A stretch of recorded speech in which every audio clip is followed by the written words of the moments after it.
बुल्ढाना जिले के मातृ सिंदखेड़ राज्य में आज राजमाता जिजाऊ का 428वां जन्मोत्सव बड़े उत्साह के साथ मनाया जा रहा है।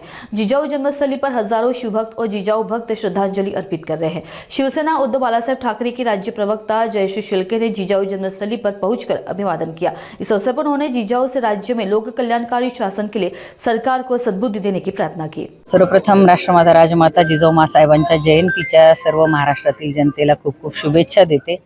राष्ट्रमाता राजमाता जिजाऊंनी छत्रपती शिवरायांच्या मनामध्ये स्वराज्याचं स्वप्न पेरलं आणि लोककल्याणकारी राज्याची संकल्पना ही मांडली। ते लोककल्याणकारी राज्य हे जिजाऊंनी शिवरायांच्या मनामध्ये रुजवलं आणि म्हणूनच छत्रपती शिवराय हे स्वराज्य निर्माण करू शकले। मला असं वाटतं की आजच्या जयंतीच्या दिनी सगळ्या राज्यातील जनतेला शुभेच्छा देत असतानाच किमान राज्यकर्त्यांना असं लोककल्याणकारी राज्य हे या राज्यामध्ये महाराष्ट्रामध्ये आलं पाहिजे याची सद्बुद्धी जिजाऊ मातेने द्यावी ही सदिच्छा या ठिकाणी व्यक्त करते। खरं तर सिंदखेड राज्यामध्ये देशभरातून जिजाऊ प्रेमी शिवप्रेमी येतात, मात्र कुठलीही सुविधा या ठिकाणी नाही। याचीच खंत जी आहे ती लखोजी राजे यांच्या वंशजांनी व्यक्त केलेली आहे। बरोबर आहे, अगदी रास्त आहे। अनेक वर्षांपासून या ठिकाणी राष्ट्रमाता राजमाता जिजाऊ मासाहेबांचा जन्मोत्सव मोठ्या उत्साहात साजरा केला जातो।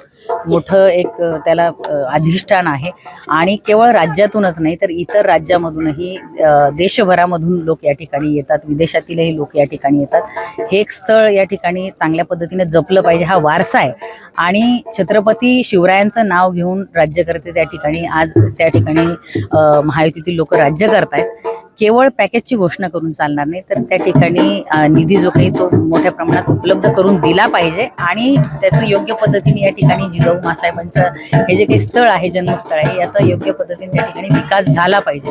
दुर्दैवाची गोष्ट आहे की केवळ घोषणा होतात, पॅकेजची घोषणा होते, परंतु या ठिकाणी कुठल्याही पद्धतीचा विकास आणि कुठल्याही पद्धतीचं जे काही विकास कामं आहेत, योग्य सोयी सुविधा आहेत त्या नागरिकांना उपलब्ध करून दिले जातात।